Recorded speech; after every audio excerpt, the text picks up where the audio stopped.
Dust motes danced in the pale, sterile light of the orbital station, completely indifferent to the incoming transmission that had just condemned 8 billion souls to servitude. The Galactic Council demanded half our oceans, a third of our youth, and total economic subjugation under the guise of an integration tithe. They expected a desperate plea. They expected weeping diplomats or blustering, chest-beating generals. They got neither. They got a single, terrifying word that broke a 10,000-year cycle of cosmic extortion and made the oldest empires in the universe realize they had knocked on the wrong door. Stale air, heavily filtered and smelling faintly of ozone and burnt synthetic sugar, clung to the back of Agapito's throat. He swallowed, grimacing at the thick metallic taste of his own saliva. The clock on his terminal flashed 4:12 in jarring crimson digits. He hadn't slept in 36 hours, and his lower back throbbed with a dull rhythmic ache that kept time with his elevated pulse. A single chime cut through the low-frequency hum of Sector 4's life support systems.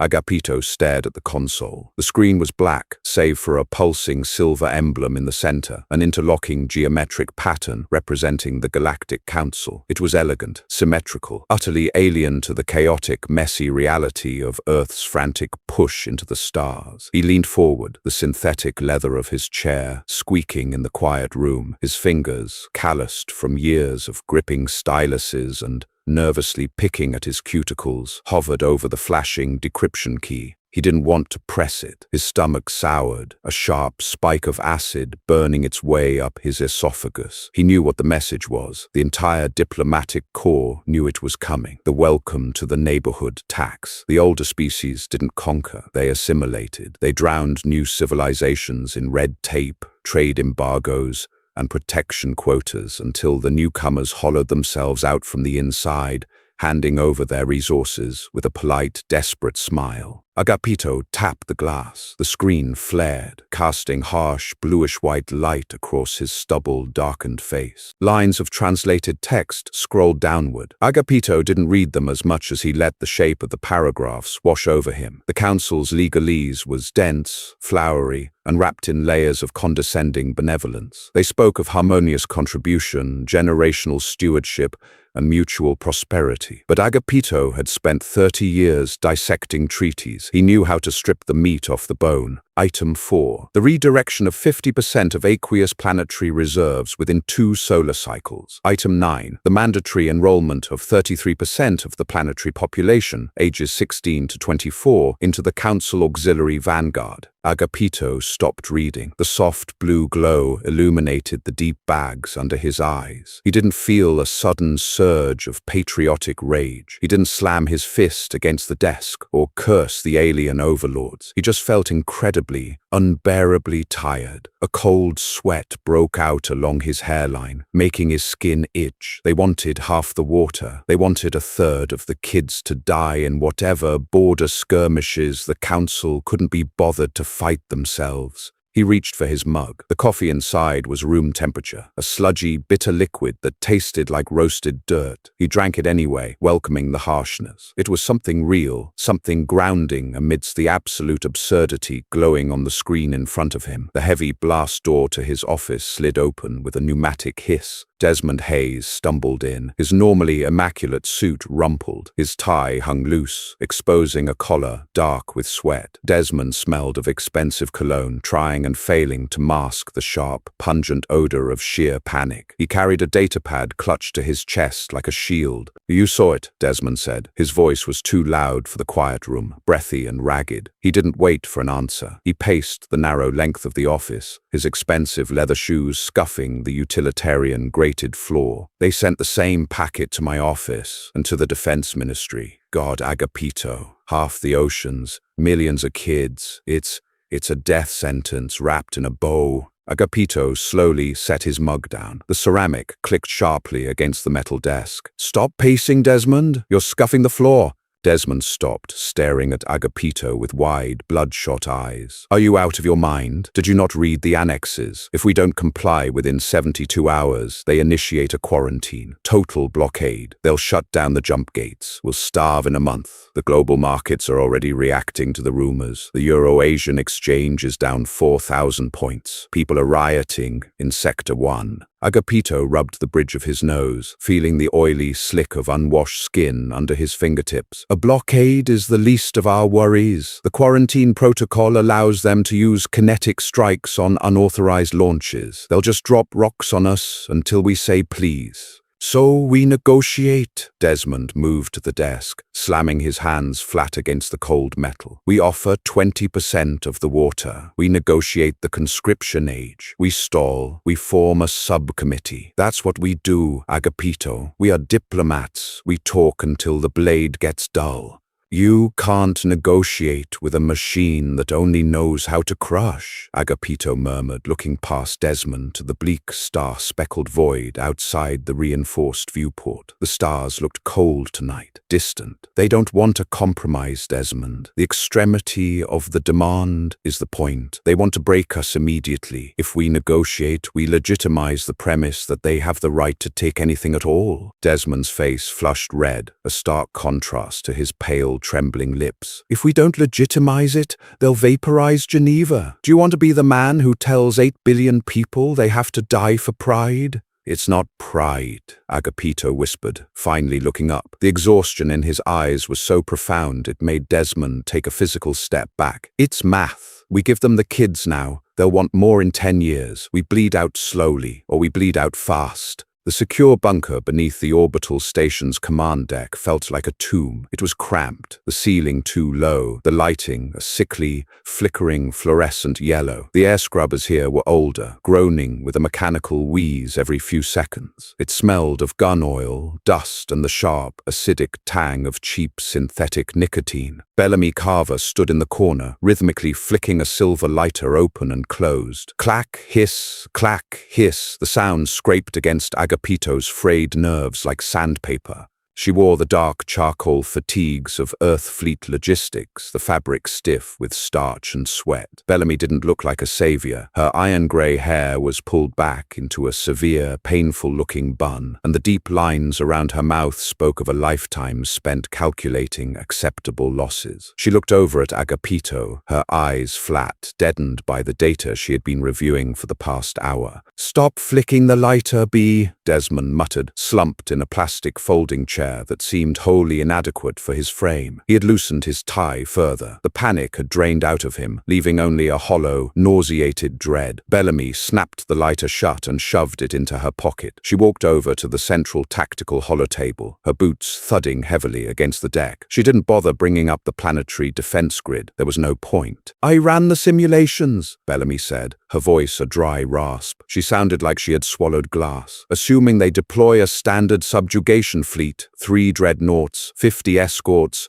our planetary defense network holds for exactly 14 minutes. After that, they establish low-orbit superiority. Once they have that, they can target individual city blocks with plasma bombardment. Millions dead in the first hour, billions in a week." Desmond buried his face in his hands. A muffled, pathetic sound escaped his throat. "So we surrender. We have to. We sign the treaty. We hand over the quotas, and we buy time. Maybe in a century we figure out their tech. Maybe we rebel then." "In a century," Bellamy replied coldly. "We won't have the industrial base to build a toaster, let alone a dreadnought. They're taking our heavy water. They're taking our youth. They're stripping our mining colonies on Mars and Titan. We won't be a species, Desmond. We'll be a livestock farm." Agapito sat at the head of the table, his fingers steepled in front of his lips. He felt detached, floating somewhere above the room. The physical sensations, the hard plastic of the chair, the itch of his wool trousers, the throbbing in his temples, felt muted, like a transmission suffering from heavy static. "They sent the treaty to the Council public ledger," Agapito said quietly. Bellamy narrowed her eyes. "What does that mean?"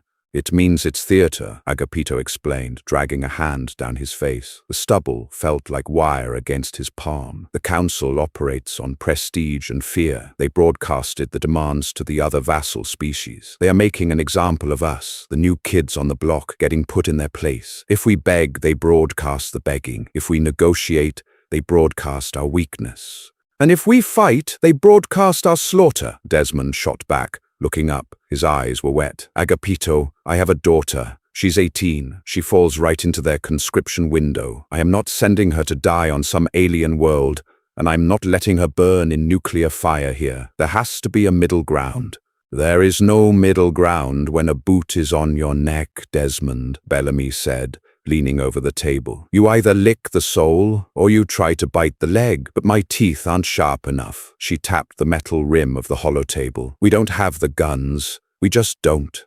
The room fell into a suffocating silence. The air scrubber wheezed. Whir, click. Agapito listened to it. He thought about the billions of people sleeping down on Earth, completely unaware that 3 exhausted, terrified people in a metal box millions of miles above them were deciding their fate. He thought about the aliens sitting in their pristine, symmetrical halls of power, beings who had never known cold, who had never scraped for survival. They viewed humanity as a spreadsheet, a column of numbers to be balanced. A dark, heavy knot began to form in Agapito's gut. It wasn't righteous anger. It was a cold, cynical disgust. It was the resentment of a man who had worked his entire life just to get to the starting line, only to be told the race was rigged. They expect a response by 0600, Desmond whispered, staring blankly at the floor. 2 hours. We need to draft the compliance package. Agapito looked at his hands. They were trembling, not from fear, he realized with a strange sense of detachment, but from the massive crash of his adrenaline masking his pure, unadulterated exhaustion. He was so tired of playing by rules written by people who hated him. No, Agapito said. Desmond blinked. No, we don't have 2 hours. No, Agapito repeated, his voice gaining a fraction of stability. He lowered his hands and looked at his 2 colleagues. We aren't drafting a compliance package. Bellamy stood up straighter,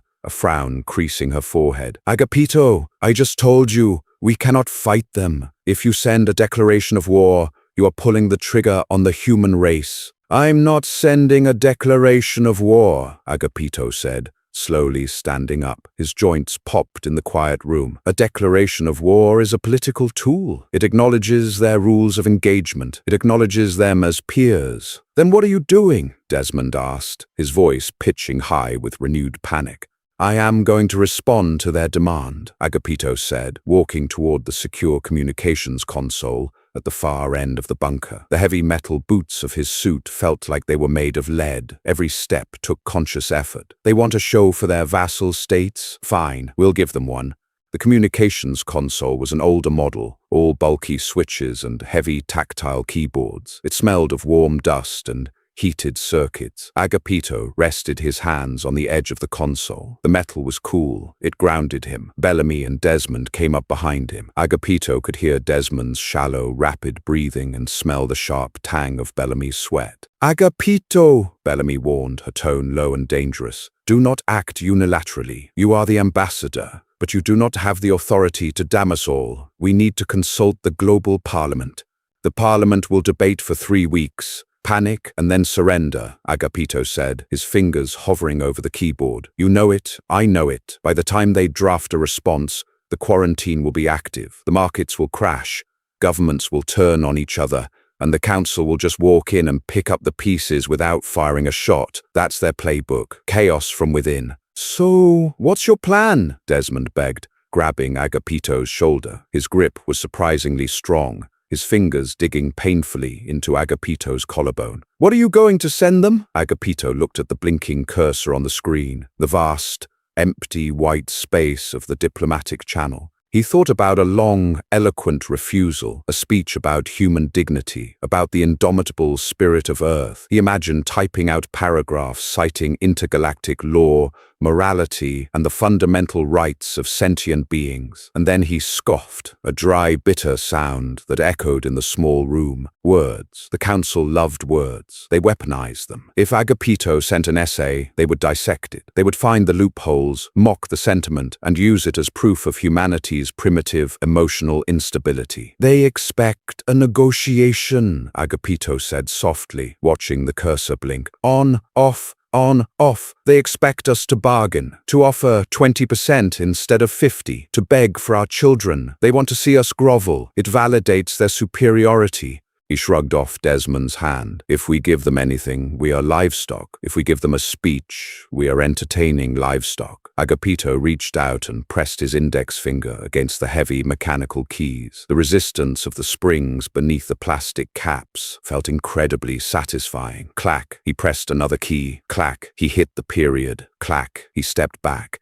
Desmond leaned in, squinting at the screen. The blood drained from his face so fast he looked like a corpse. He stopped breathing. Bellamy stepped forward, her eyes scanning the single tiny word sitting alone in the massive expanse of the digital message field. She didn't gasp, she didn't scream, but Agapito saw her jaw clench so hard he thought her teeth might crack. A muscle ticked violently in her cheek. On the screen directed to the High Arbiter of the Galactic Council, broadcasted on the open, unencrypted ledger for every subjugated world, vassal state, and mercenary fleet to see, was humanity's official, binding response to the integration tithe. No, Agapito, Desmond whispered, his voice completely broken. They will translate that. Their linguistic matrices will try to find the context, the caveat. There is no context, Agapito said, turning away from the console. His heart was hammering against his ribs like a trapped bird, but his voice was dead calm. That's the beauty of it. It's an absolute. It offers no alternative. It provides no reasoning. It is a complete and utter dismissal of their authority. It's suicide, Bellamy said, but she wasn't looking at Agapito. She was staring at the word, the sheer, naked audacity of it. Maybe, Agapito agreed, walking back to his chair and slumping into it. He felt lighter somehow. The crushing weight of the past 36 hours had shifted. He was no longer trying to solve an impossible puzzle. The board had been flipped. But consider this, B. The Council has ruled for 10,000 years. When was the last time anyone, anywhere, just told them no? Bellamy slowly turned to him. Never. Exactly, Agapito said, closing his eyes. The harsh fluorescent light bled through his eyelids in ugly orange streaks. They understand compliance. They understand rebellion. They understand war. But they do not understand a species that looks at a god with a gun and simply refuses to play the game. They will send the fleet, Desmond said, dropping into his chair. He put his head between his knees, taking deep, shuddering breaths. God help us. They're going to burn us out. Let them come, Agapito whispered. He opened his eyes, staring at the ceiling tiles. They were stained with water damage in the corner. Let them try to process a species that won't beg. Let them wonder what kind of hidden weapons we must possess, what kind of insane confidence we must have to send a one-word reply to the masters of the galaxy. He looked back at the console. Hit send, B.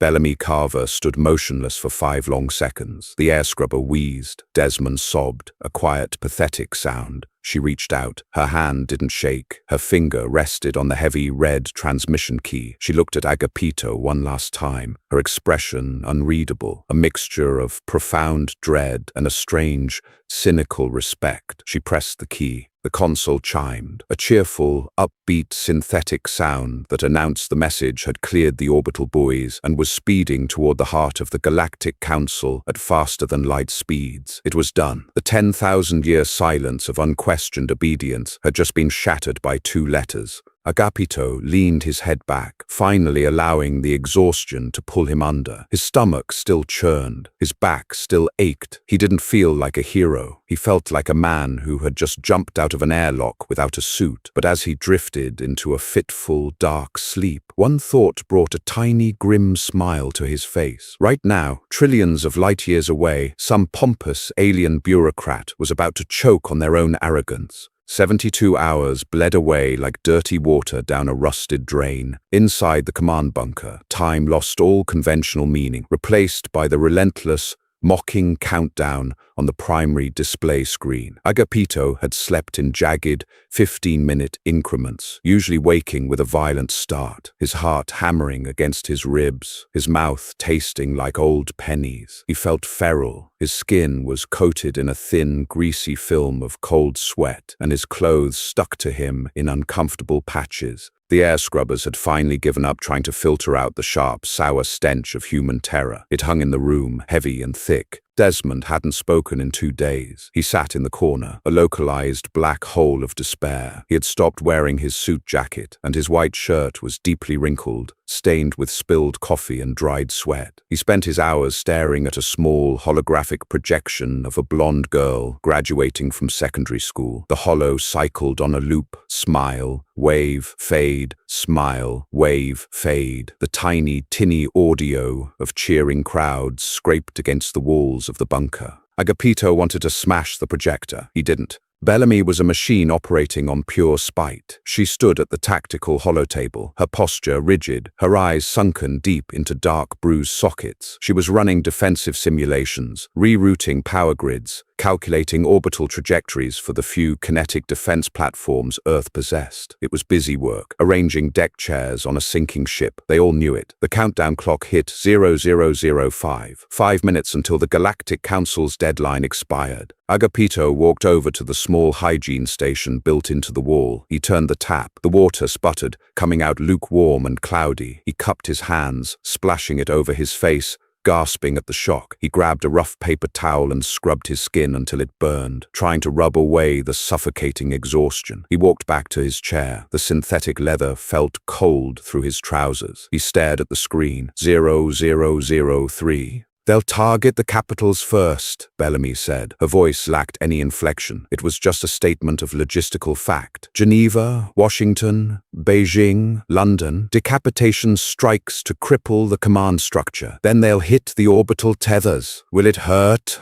Desmond whispered. His voice cracked, dry and unused. He didn't look up from the looping hologram. "The plasma. Will she feel it?" Agapito's stomach twisted into a tight, agonizing knot. The reality of what he had done slammed into him, a physical weight that pressed down on his chest. He had bet the lives of 8 billion people on a psychological profile. He had looked at the cold, unfeeling machinery of a 10,000-year-old empire and assumed they were vulnerable to shock. What if I'm wrong? The thought was a dagger, twisting in his guts. He felt a sudden, overwhelming urge to vomit. He gripped the edge of his metal desk so hard his knuckles turned a bloodless white. He forced himself to breathe. In, out. The air tasted like recycled dust. 0001. Bellamy stopped typing. She rested her hands flat on the holotable. 0000. The red digits flashed. Then they zeroed out. Agapito held his breath. He waited for the klaxons. He waited for the deep structural groan of the orbital station taking a kinetic impact. He waited for the blinding flash of white light that would instantly vaporize them all, turning their flesh and bones into scattered atoms. 10 seconds passed. A minute. 2 minutes. The low-frequency hum of Sector 4's life support systems droned on, completely indifferent. The air scrubber wheezed. Whir. Click. "B," Agapito croaked. His throat was so dry the word barely made it out. Bellamy's hands were flying across the holotable now, pulling up telemetry streams, satellite feeds, deep space radar nets. Her eyes darted rapidly, reflecting the rapid-fire data scrolling across the glass. "Nothing," she said, her voice tight. "No slip space ruptures, no thermal spikes in the upper atmosphere. The planetary defense grid is green. The orbital buoys are clear. Desmond finally looked up, his bloodshot eyes wide, darting frantically around the small room, as if he expected an alien execution squad to step out of the shadows. Are they delaying? Is it a psychological tactic? Let us sweat?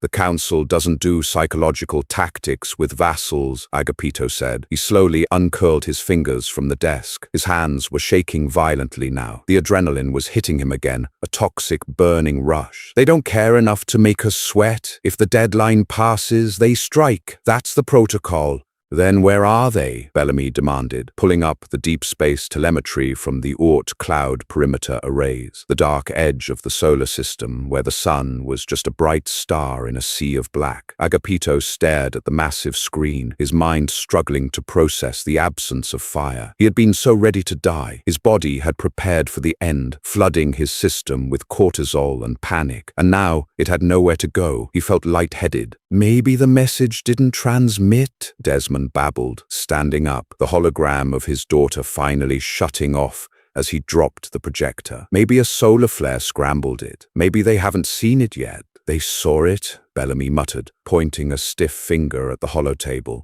Look at this. Agapito stood and walked over to the table. His legs felt like they were made of damp sand. He leaned over the glowing blue projection of the outer solar system. Way out past the orbit of Pluto, near the edge of the heliosphere, a cluster of red blips had materialized. They hadn't triggered the proximity alarms because they weren't moving. Is that? Agapito started, swallowing hard. Class 4 subjugation fleet, Bellamy confirmed. She tapped the screen, expanding the cluster. The data resolved into horrifying numbers. 3 Dreadnought-class command ships, 60 escort cruisers, 200 troop transports. They dropped out of faster-than-light travel exactly 12 hours ago.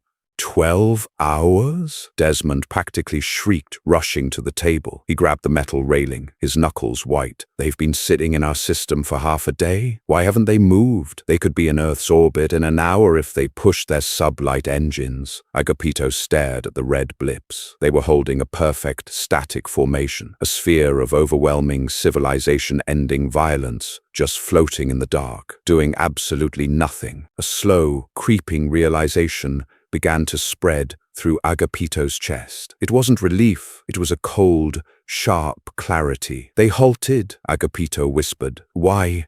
Bellamy asked, her eyes narrowing. Are they waiting for reinforcements?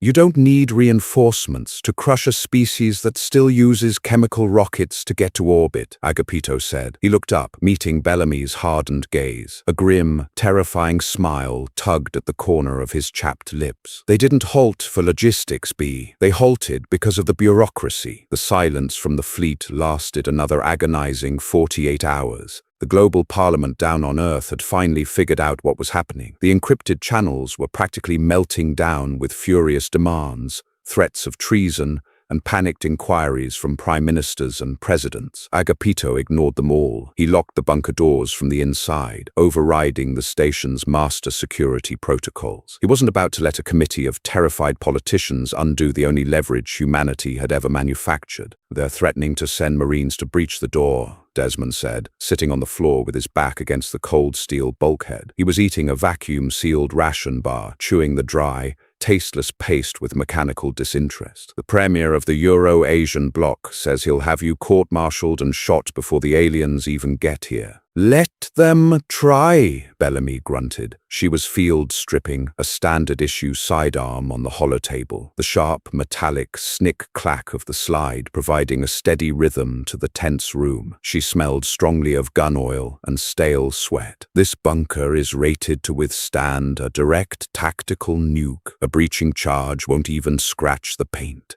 Agapito sat at his console, staring at the raw data feeds coming from the silent fleet. He rubbed his eyes, pressing his palms hard against his orbital bones until fireworks exploded behind his eyelids. You're awfully calm for a man who just usurped the entire human government, Bellamy noted, slapping a loaded magazine into the grip of her pistol. I'm not calm.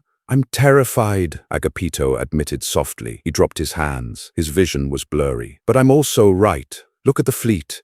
He tapped a few keys, bringing up a localized scan of the alien dreadnoughts. "Notice the comms traffic?" Agapito asked. Bellamy leaned over, squinting at the dense lines of encrypted code scrolling down the side of the projection. "It's massive. They're beaming terabytes of data back and forth to their homeworld, but they aren't broadcasting to us, not a single ping." "Exactly," Agapito said, leaning back in his squeaky chair. "Think about how a massive, ancient bureaucracy functions, Bia. The Galactic Council has operated on the same legal and diplomatic framework for 10 millennia. Every species they encounter falls into a predefined category. You resist, you get categorized as a hostile combatant, and the fleet engages based on Protocol 4. You negotiate, you get categorized as a compliant vassal, and the diplomats take over." Desmond swallowed a dry lump of ration bar. So what algorithm processes a one-word refusal?" Agapito asked, a hysterical edge creeping into his exhausted voice. "Not a declaration of war, not a plea for mercy, just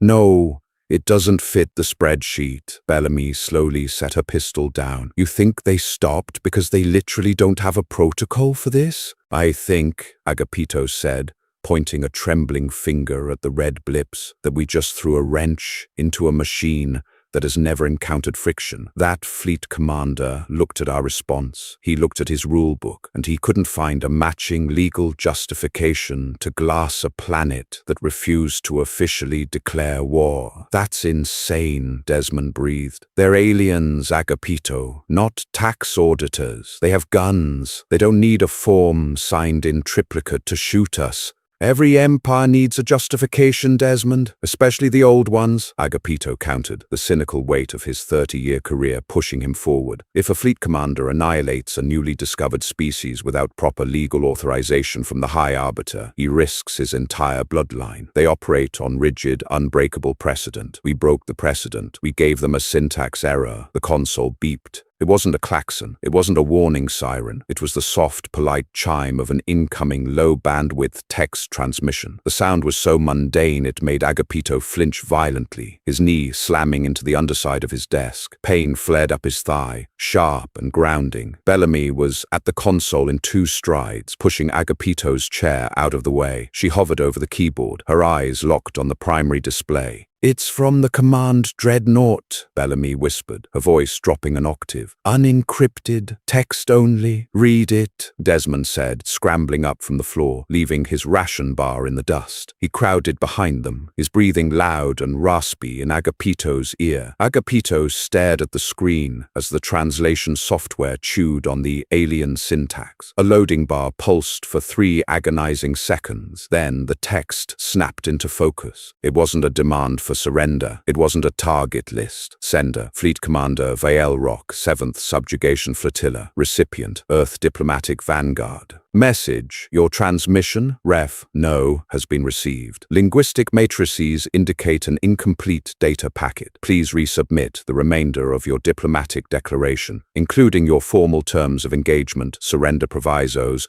or ritual combat challenges. Failure to provide proper context within planetary cycle, 48 hours, will result in administrative gridlock. Agapito stared at the screen. The translation was clunky, sterile, and dripping with profound bureaucratic confusion. They didn't understand. The concept of pure, unadulterated defiance without a formal framework was completely alien to them. They thought humanity had forgotten to attach the rest of the file. Desmond let out a sound that was half sob, half laugh. "They think we made a typo." Bellamy looked at Agapito, her severe face completely blank. "They're asking for clarification. Agapito, they are holding a subjugation fleet at the edge of our system because they want us to finish our sentence." Agapito looked at the blinking cursor on the console. The sheer absurdity of the universe washed over him, drowning out the fear, the exhaustion, and the smell of stale sweat. He imagined the alien commander standing on the bridge of a warship capable of cracking continents, sweating over a missing paragraph. He reached out and pulled the keyboard toward him. The heavy plastic keys felt warm under his fingertips. "Agapito, wait," Desmond cautioned, his panic returning. "Don't poke the bear. Let's just stall. We can send them a manual on human grammar. It'll take them weeks to translate."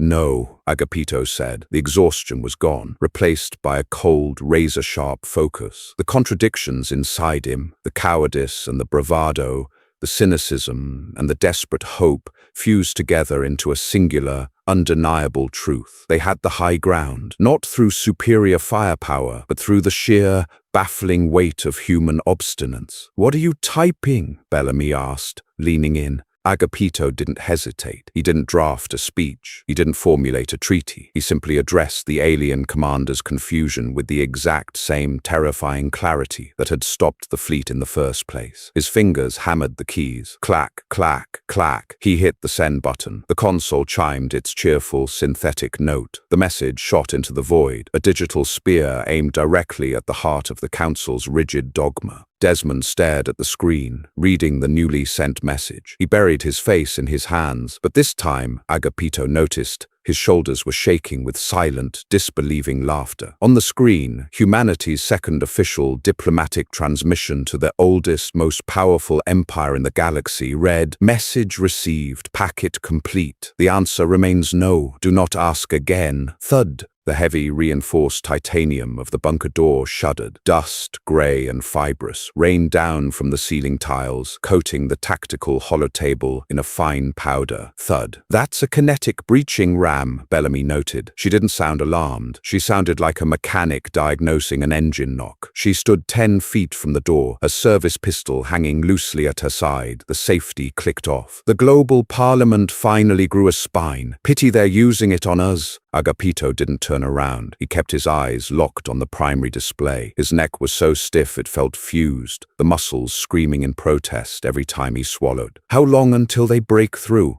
"It's a Class 4 bulkhead, Agapito. They could pound on it with that ram until the next ice age," Bellamy replied, wiping a streak of sweat from her forehead with the back of a greasy hand. "But they're not stupid. Once they realize brute force isn't working, they'll bring up the plasma cutters. That'll take them roughly 2 hours to melt through the locking mechanism." Desmond was sitting under the communications console now, his knees pulled up to his chest. He flinched with every impact against the door. 2 hours, he muttered, his voice a frantic, breathy whisper. 2 hours until our own military arrests us for treason. Do you think they'll hang us, Agapito, or just shoot us in the back of the head? "They won't do either," Agapito said, rubbing the grit from his eyes. His contact lenses felt like sandpaper scraping across his corneas. "Because in 2 hours, we will either be dead by alien fire, or we will have won." Thud, the bunker groaned. The air scrubbers choked on the airborne dust, emitting a high-pitched metallic whine that drilled directly into Agapito's molars.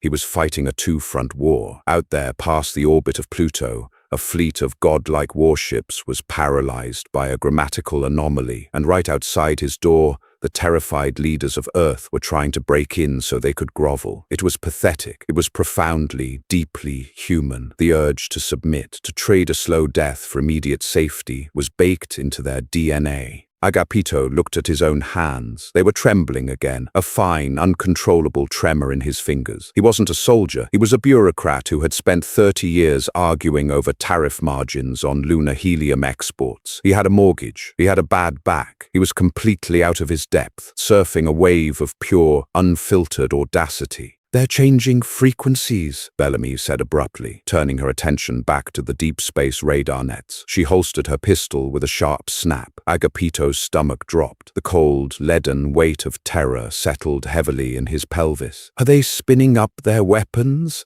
"No," Bellamy said, her brow furrowing deeply. She leaned over the holotable, her fingers dancing across the glass, brushing away the dust. "The dreadnoughts are holding position, but a ship just detached from the flagship, a small one, corvette class, maybe smaller."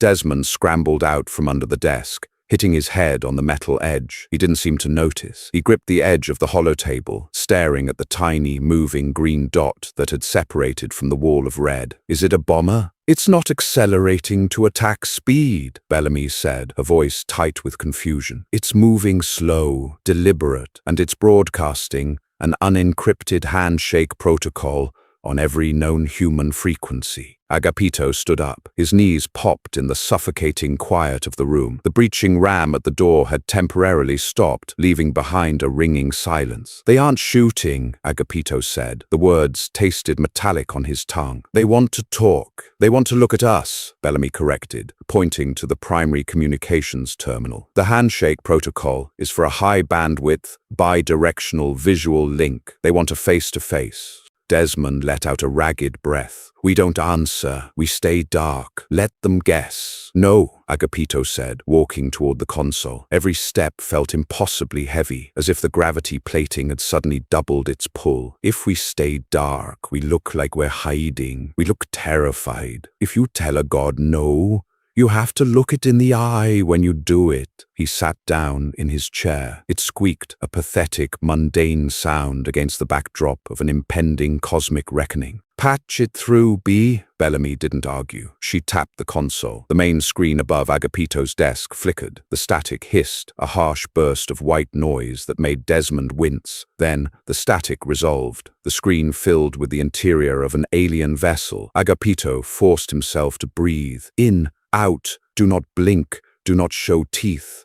The visual wasn't terrifying in the way humans had depicted aliens in their movies. There were no dripping fangs, no shadowy, insectoid horrors. Instead, the terror came from the sheer, suffocating sterility of it all. The room on the screen was a blinding, pristine white. There were no harsh angles, only smooth, organic curves that looked less constructed and more grown. The lighting was even and shadowless, creating a flat, deeply unnatural aesthetic. And in the center of the frame stood Fleet Commander Vile Rock. The alien was tall, easily 7 feet, and bipedal, but the similarities to humanity ended there. Its body was encased in a pale, almost translucent suit of ceremonial armor that seemed to hum with faint internal light. Its face was long and narrow, possessing a smooth, pale gray epidermis that looked uncomfortably like cured silicone. It had no visible nose or ears, only 2 large, liquid black eyes that absorbed the harsh white light of the room. It looked ancient, not old, but timeless. It carried the physical weight of 10,000 years of absolute, unquestioned superiority. But as Agapito stared into those black eyes, he saw something else. A minute twitch near the corner of the alien's lipless mouth, a rigid stiffness in its posture that wasn't aristocratic but forced. The god was uncomfortable. Earth diplomatic vanguard. The voice that echoed through the bunker wasn't spoken. It was synthesized, pushed through a translation matrix that stripped it of any emotion, delivering the words in a flat, perfectly modulated baritone. It sounded like an automated warning system in a high-end elevator. "I am Vile Rock, commander of the 7th Subjugation Flotilla, acting voice of the High Arbiter. Your previous transmissions have been flagged for catastrophic syntax failure. You will now submit verbal confirmation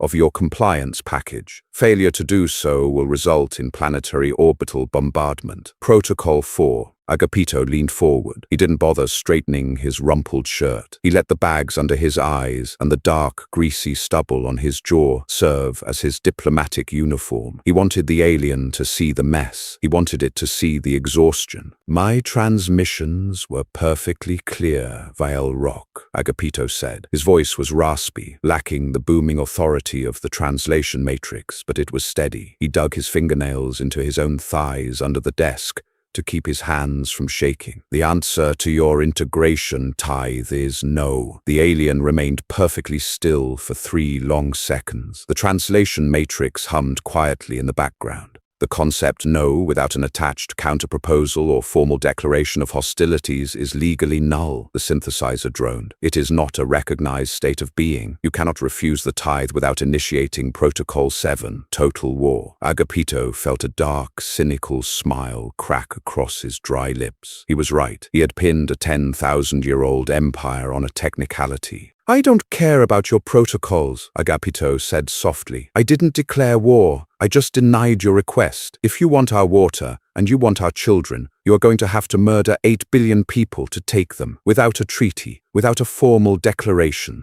That is illogical, the Matrix countered. There was a microscopic shift in Vale Rock's posture. The alien's long, spindly fingers twitched at its sides. The Galactic Council does not commit unprovoked planetary genocide. We integrate. We elevate. Resistance is met with sanctioned force, as per the established treaties of the ruling quorum. We haven't signed your treaties, Agapito shot back, his voice dropping to a gravelly whisper. We aren't a vassal state. You sent a demand. We sent a refusal. That's it. Agapito leaned back in his chair, crossing his arms over his chest. He felt Bellamy standing right behind him, a solid, immovable presence. So, Vile Rock, Agapito continued, letting a note of pure, exhausted contempt bleed into his tone. Here is your problem. If you bomb us right now, you aren't putting down a rebellion. You're just a thug, dropping rocks on a species that wouldn't sign your paperwork. How does that look on your public ledger? How does that look to the thousands of other vassal states watching this broadcast right now? The silence that followed was agonizing.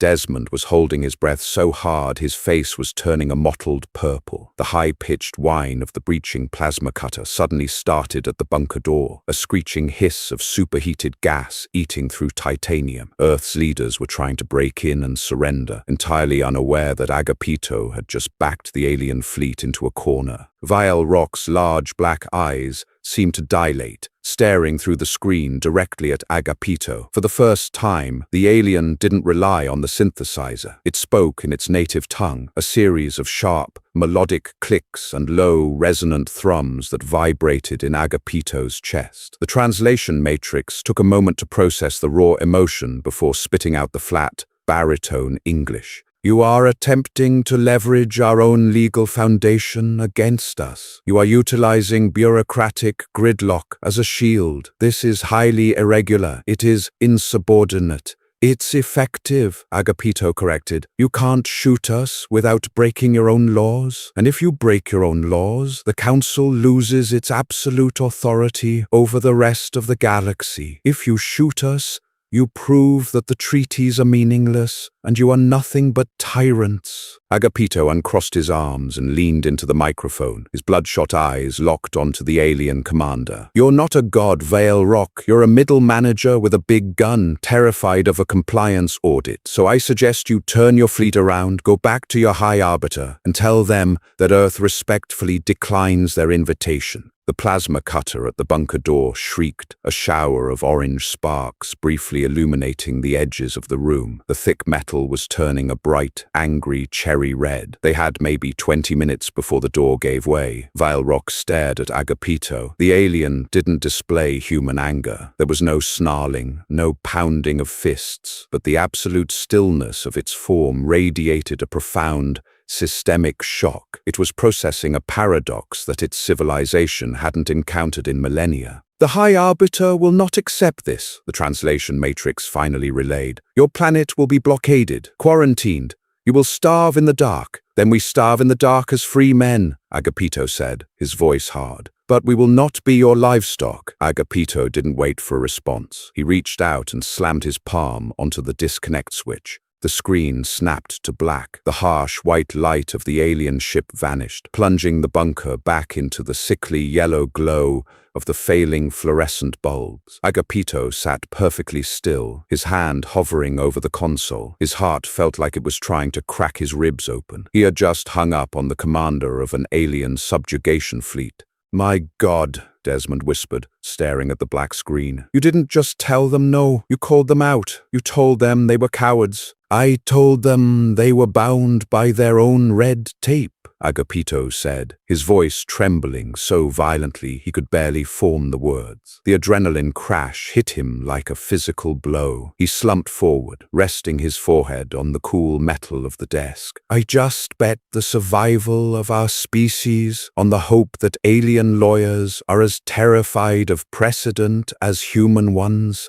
Look, Bellamy commanded, her voice cutting through the screech of the plasma cutter. The massive cluster of red blips holding position past Pluto was moving. They weren't accelerating toward Earth. They weren't spreading out into an attack formation. Slowly, deliberately, The 7th subjugation flotilla was turning around. "They're leaving!" Desmond gasped, falling to his knees. He began to laugh, a broken, hysterical sound that echoed in the small room. "They're actually leaving!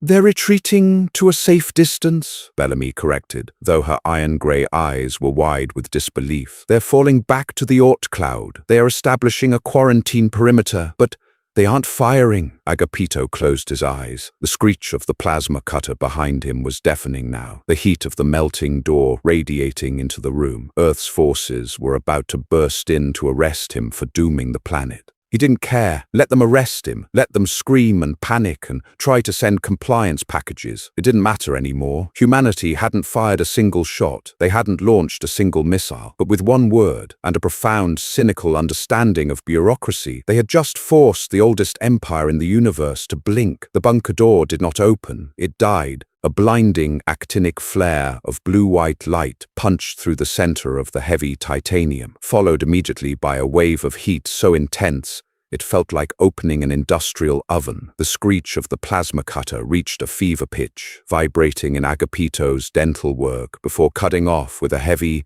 concussive crack. The locking mechanism gave way. 2 tons of reinforced metal groaned, tilted inward, and slammed onto the grated floor. The impact shook the entire command deck. A thick cloud of vaporized titanium, ozone, and concrete dust billowed into the room, choking the sickly yellow light. Agapito didn't flinch. He couldn't. His body had completely depleted its reserves of adrenaline, leaving him hollowed out and anchored to his squeaking chair. He simply blinked, his dry, gritty eyelids scraping over his corneas, and watched the smoke clear. "Hands! Let me see your hands! Do not move!"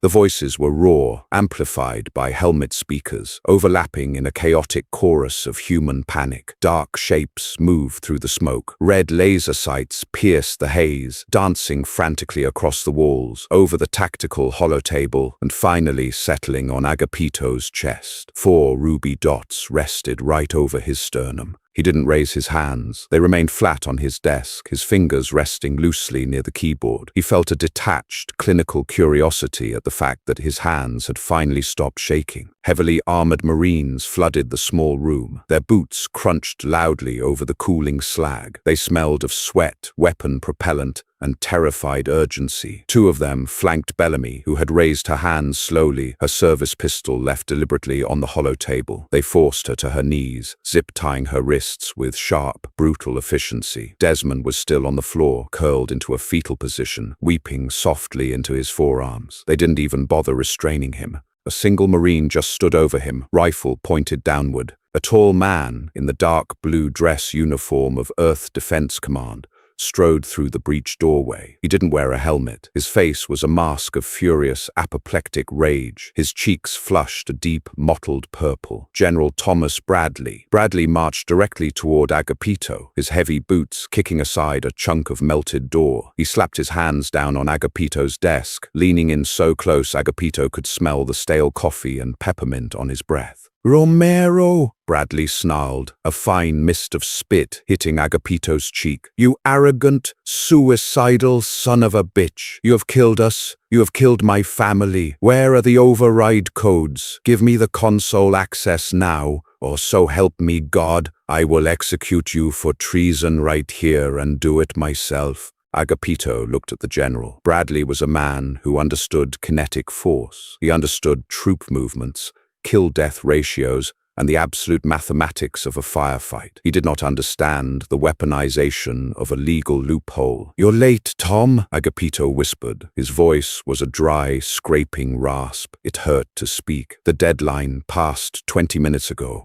Bradley's eyes widened, a flash of pure animal terror breaking through his rage. He looked up at the countdown clock. It read all zeros. He looked around the bunker as if expecting the walls to suddenly vaporize. "Why aren't we dead?" Bradley demanded, his voice dropping to a harsh whisper. He drew his sidearm, pointing it directly at Agapito's face. The barrel was trembling. "What did you do? Did they lock our orbital tethers? Are the plasma strikes inbound?" "Look at the board, General!" Bellamy called out from the floor. Her voice was remarkably steady, though she winced as a Marine dug a knee into her shoulder blade. Bradley didn't lower his weapon, but he snapped his head toward the tactical holotable. The dust had settled on the glass surface, but the bright blue and red projections shone clearly through the grime. The General stared. He blinked hard, as if his mind couldn't process the telemetry. That's the Oort cloud," Bradley muttered, his brow furrowing deeply. He lowered his gun a fraction of an inch. "Where is the subjugation fleet?" "They're at the perimeter," Agapito said, slowly leaning back in his chair. The red laser sights tracked his movement, a tight cluster of warnings on his rumpled shirt. "They've established a quarantine line. They are not advancing. They are not charging weapons." "That's impossible," Bradley snapped, turning back to Agapito. "We breached the deadline. The Council's mandate is absolute. Protocol 4 dictates immediate orbital bombardment for non-compliance. Why are they holding at the edge of the system?" "Because," Agapito said, a ghost of a cynical smile touching his cracked lips, "I didn't give them non-compliance. I gave them an administrative anomaly. I told them no, and I refused to fill out the paperwork explaining why." The bunker fell into a stunned, ringing silence. The only sound was the harsh, ragged breathing of the Marines and the cooling tink-tink of the molten slag near the door. Bradley stared at Agapito as if the diplomat had just sprouted a second head. You bluffed a Class 4 subjugation fleet with syntax?"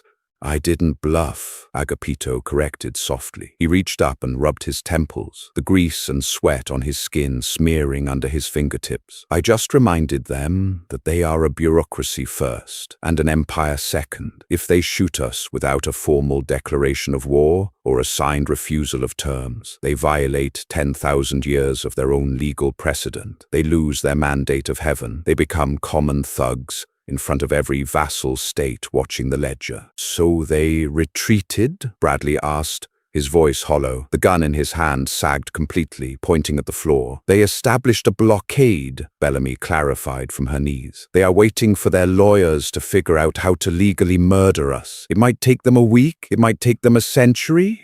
Bradley looked down at Desmond, who was laughing now, a wet, hysterical giggling that made the Marine guarding him step back uncomfortably. He looked at Bellamy, restrained on the floor, staring up at him with cold, unapologetic defiance. Finally, he looked back at Agapito, a man who looked like he had been dragged behind a grav train for 10 miles. Sitting in the center of the command deck like a ruined king. "You didn't win," Bradley said, the realization settling heavily on his shoulders. He holstered his sidearm. "You just locked us in a cage." "Yes," Agapito agreed quietly. He finally closed his eyes, welcoming the absolute darkness behind his eyelids. The red laser sights vanished from his chest as the Marines, confused and awaiting orders, lowered their rifles. "But it's our cage, Tom, and we get to keep our kids." 60 days later, the sky above Earth was terribly, beautifully empty. Agapito stood by the reinforced viewport of his new office in Sector 1. It wasn't a bunker, but it wasn't a palace either. It was a utilitarian space, smelling faintly of lemon antiseptic and old paper. The heating system was turned down to conserve power, leaving a persistent chill in the air that settled deep into Agapito's joints. He held a mug of tea between his palms, letting the ceramic warm his stiff fingers. It wasn't real tea. It was a synthetic chicory blend, bitter and thin. Real tea was gone, along with real coffee, imported spices,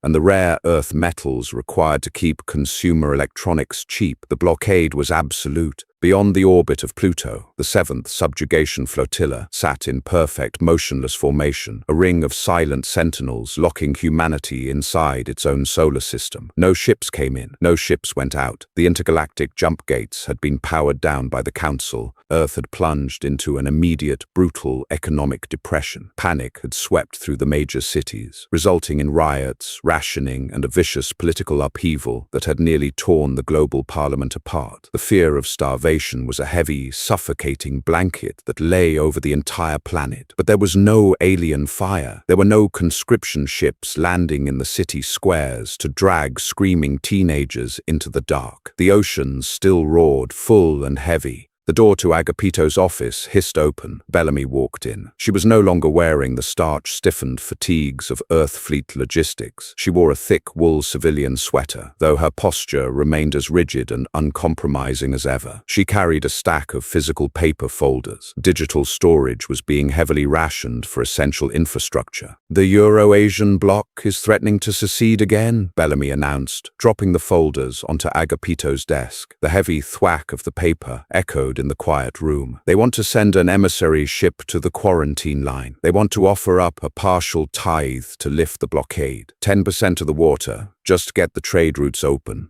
Agapito took a slow sip of his bitter tea. It tasted like scorched earth. "Let them try. The fleet won't answer them. Vilrock's hands are tied until the High Arbiter figures out a legal framework to accept a partial surrender from a species that formally refuses to acknowledge their authority." "The Parliament is losing its nerve, Agapito," Bellamy warned, walking over to the viewport to stand beside him. She smelled of cold air and cheap soap. "The rationing is hitting the lower sectors hard. People are scared. They're looking at the sky every night, wondering when the bombs are going to fall. You're a hero to half the planet for saving the conscripts, and a pariah to the other half for crashing the economy." "I never asked to be either," Agapito said quietly, staring out at the distant cold stars. "Desmond resigned," Bellamy added, her voice softening just a fraction. "He packed up his desk this morning, said he's taking his daughter out to a localized agricultural hab in the Midwest. He wants to grow potatoes, said he's done looking at screens." Agapito smiled. It was a small, genuine expression that tugged at the deep lines around his mouth. "Good for him. He earned his potatoes."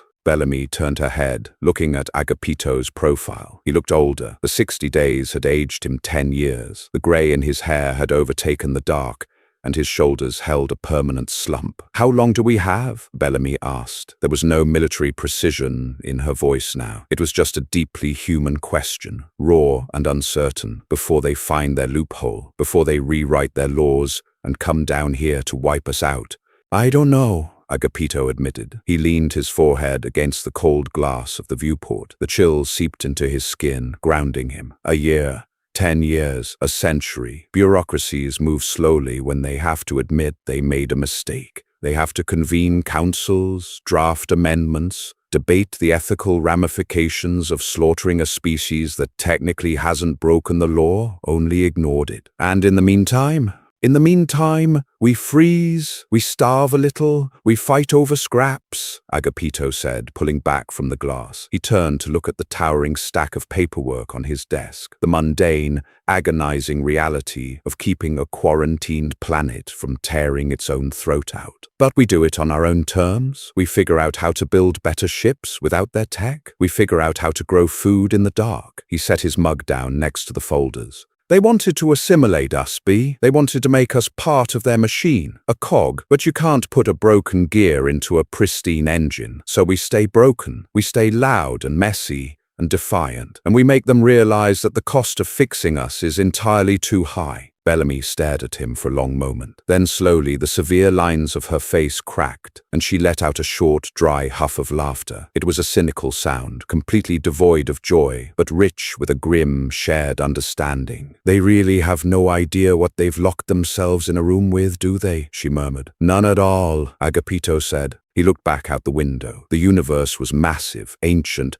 and deeply terrifying. Out there, gods with weapons that could crack planets were poring over legal texts, entirely paralyzed by the sheer audacity of a species too tired, too stubborn, and too utterly human to beg. Earth was cold, Earth was dark, but as Agapito looked at the silent blockade holding the edge of the void, he felt the heavy, suffocating weight of the past 30 years finally lift from his chest. They had said no, and the universe, for the first time in 10,000 years, had been forced to listen. Thank you for diving into the dark, defiant universe of Earth's final stand. If you felt the tension, the sheer audacity, and the chilling reality of humanity's one-word rebellion, don't leave this story behind. Hit that like button to support the channel, share this video with fellow sci-fi and HFY fans, and make sure to subscribe for the next parts. Will the Galactic Council burn Earth to ash, or did humanity just bluff the oldest empires in the stars? Stay tuned, and drop your thoughts in the comments below.